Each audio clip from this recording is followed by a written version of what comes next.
So I got another little thing to give you today, and that's that defense of what to know, what to expect, if you will, for this Tennessee defense. They are revamped, if you will. Okay, if you listen to anybody talking about Tennessee football this year, what will they tell you? They will tell you that they are running the football really, really well, and they will tell you that this is a defense that is getting after the quarterback and creating havoc. All right, but let's talk about who they are, what their structure is, what they are, right? They're a 4-2-5 defense. I watched 2 football games. I watched them against Alabama, and I watched them against Missouri. They are a cover 3 base football team that will throw a little bit of change up with man-to-man coverage. But most importantly, they are extremely old. We talk about this every single week. Shouts out to the NCAA and the Super Seniors and the COVID Seniors, all right?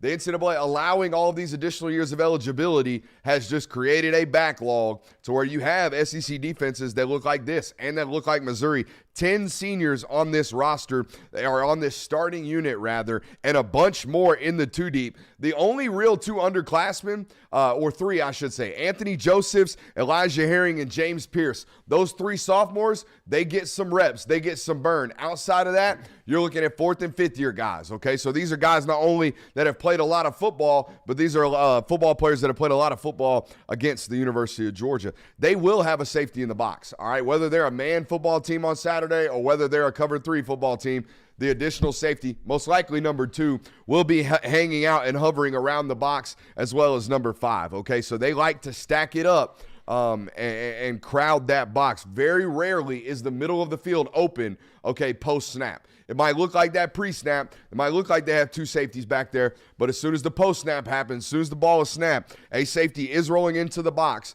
and 1 safety is rolling into the middle of the field. So be wary of that on Saturday. But here's the deal. With a really, really old football team, okay, and a really, really experienced defensive football team, you have to be able to expect a football team that's going to do a bunch of things or be able to disguise really, really well. I talked about it. They're a cover 3 team that can play some man.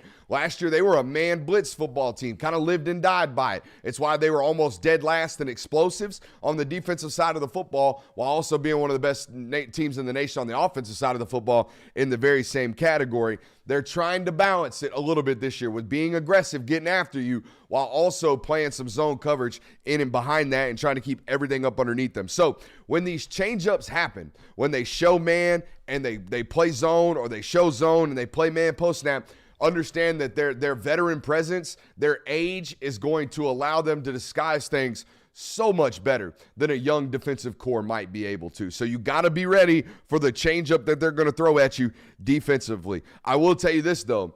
As much as they're trying to be a veteran defense, as much as they're trying to throw changeups and, hey, we're playing zone for a couple snaps, boom, man coverage, playing man, couple snaps, boom, zone coverage. As good as they are at disguising it, sometimes they will bust, okay? Sometimes they think they're in man when they're actually in zone. Sometimes they're in zone when they're actually in man. Those types of things can lead to explosives down the field. Now, some of them they've been protected against because they've been able to get pressure on the quarterback. We'll talk about that in here in a little bit. But what I'm trying to explain to you is you're going to have one look pre-snap and definitely another look post-snap against this football team.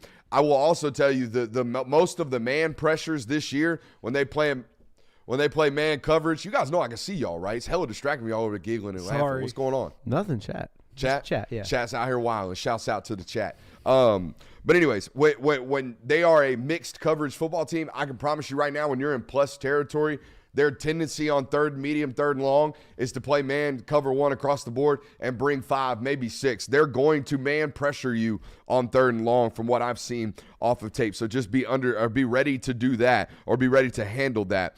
I'll be honest, talking a little bit about player evaluations. Elijah Herring, the sophomore linebacker that's playing for them, number 44, I think he's going to be a really good football player, but I think his top-end speed's like very questionable. All right, Missouri put him in some bad spots. He took some bad angles. I think the top-end speed on this entire football team's a little bit questionable, to be honest with you. As old as they are, as big as they are, I mean, corners, 6'1", 6'2", the team speed's not elite, all right? It's not on the top end of what we would consider fast SEC football teams. And you could tell off that Missouri tape, they were taking a lot of bad angles in that football game because of this lack of team speed, in my opinion. You would think, hey, we're not so fast, we take better angles. Sometimes when teams are that much faster than you, they outrun your angles anyways. This is a football team, ladies and gentlemen, very akin to Ohio State in their heyday with their defensive line. they're going to let guys get upfield. All right, they're going to let guys get off the football and play with no weary or no worry or no nothing. All right, this is a Havoc-based defense. This is not a gap control-based defense. All right, what is the difference? Georgia plays gap control-based defense. What you will not see is Nazir Stackhouse 3 yards deep into the backfield running like a banshee bat out of hell. In fact, what you will see is Nazir Stackhouse holding 2 offensive linemen at the line of scrimmage, okay, and letting linebackers run and close all of the gaps that seemingly aren't necessarily there all the time because defensive linemen are holding bodies, all right? Tennessee, on the other hand, we're trying to do this. We're trying to dart, slash, cut into your backfield and hope we can create some type of havoc play. I personally think it makes them rather susceptible to what we call the counter play. We talked about it last night on the channel. Georgia hasn't been necessarily a counter football team this year. Haven't been running it a ton. It's been in the playbook. Don't get me wrong, but it's not their staple. Last year it was. Well, last year you had Warren McClendon and you had Broderick Jones, 2 extremely athletic tackles. I'm not saying that's not what Amarius Mims, Xavier Truss, or Ernest Green are, but hey, you guys are just as smart as I am. You can see the difference between those body types, right? It hasn't been something that you guys have run a ton this year, but if they're going to get upfield and violently upfield, then it might be something that you go to at some point in this football game. Back to the players discussion, James Pierce, number 27, he is an elite pass rusher. Do not get me wrong.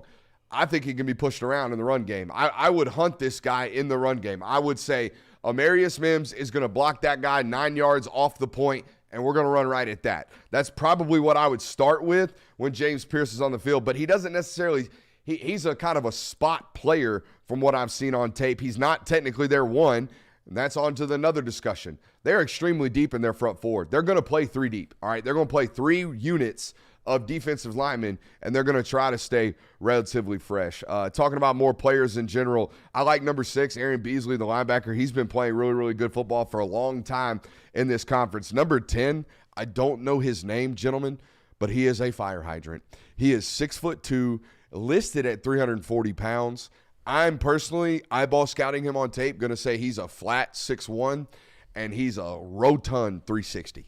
I mean, he is the definition of a squat plug in that, or a spark plug in the middle of that defense. He is very, very thick and hard to move. My notes right here say he's a flat load. I like number 55 as well. He's a transfer, I believe, from Arizona State. Barton Scott, something like that.